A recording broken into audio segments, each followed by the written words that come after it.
Hi, I'm Brenda Watson. Welcome to my video blog. Today, you are viewing part 3 of my series about your health and the current economic downturn. In part 1 and part 2, I spoke about how to take better care of you and your family's health without spending a lot of money.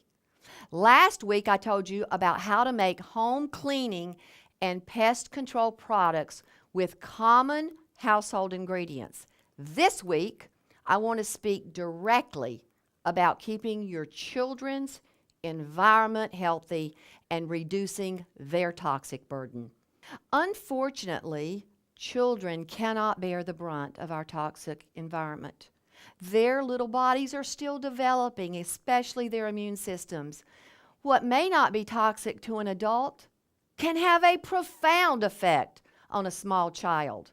A baby crawling on a soft and plush, yet chemically treated carpet can pick up more residue from it than you or I.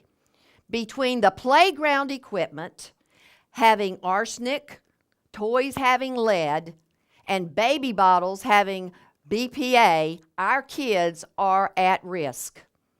Besides all the chemicals they are exposed to, kids are more sensitive to preservatives, dyes, and hormones that are in our food supply. Most commercially processed foods marketed toward our children are full of these unnatural, harmful ingredients. Women who are pregnant or nursing need to be aware of passing these toxic substances to their babies. Nursing infants can be exposed to chemicals as well as ingredients in food through breast milk. My daughter just had a baby and realized that after she ate certain foods like wheat or dairy or processed foods, the baby broke out all over in a rash like acne. So she had to go and stop eating certain foods and do a process of food, leaving food out and putting food back in slowly. And guess what? She found that certain foods were making the baby break out in acne. So it's very important to at least be aware of the potential dangers to your child. I do not want to scare you. I just want you to know that we've got to start being aware of this, and there's little things that we can do that can really help. The Environmental Working Group has a lot of information on their website to help you parents make informed decisions about what formula to buy, what bottles to use, and what children's clothes have chemicals, as well as things like arsenic test kits that you would need and shopper's guides.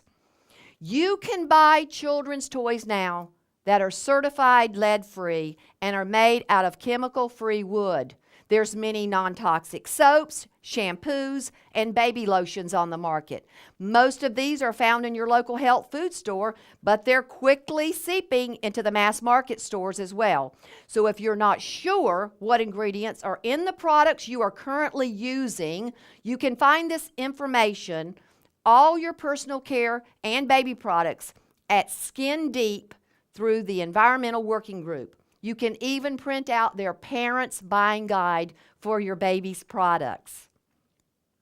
It's especially important to consider buying at least some, if not all, organic foods for your children. And if you're not buying organic foods, then you need to look at making sure that you are washing your produce thoroughly that may have pesticides on them. Organic produce and other foods are now available, mostly mainstream, at most of the grocery stores. But here's the key. If you cannot afford it, just get the wash that's sold in the grocery stores and health food stores, and make sure if your vegetables and fruits are not organic, soak them in it, wash them thoroughly, and this will help a lot.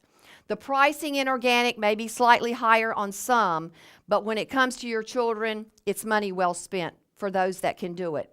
At the very least, make sure you buy the fruits and vegetables that tend to have the most pesticides organic if you can. We call them the Dirty Dozen. You can find this list at the Environmental Working Group website also. Make sure that the packaged foods you buy for your children are as natural as possible. Look for no or little preservatives, dyes, or food colorings. If you can, look for natural meats if possible. They may not be organic, but they have no added hormones, which can disrupt your child's endocrine system.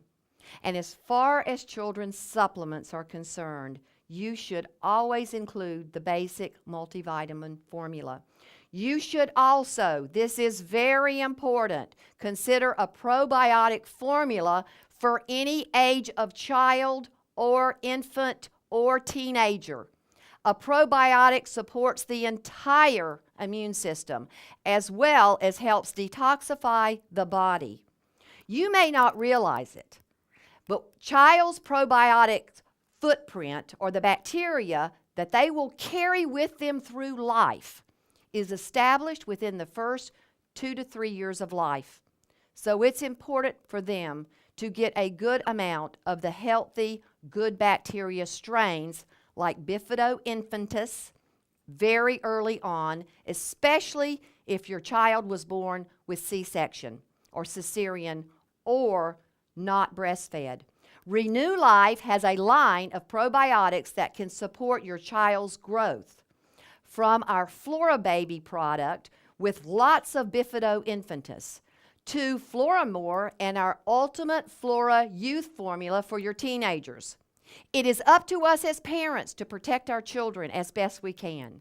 So look for more information in my book, The Detox Strategy, available at renewlife.com. And thank you for joining me, and I'll see you next week.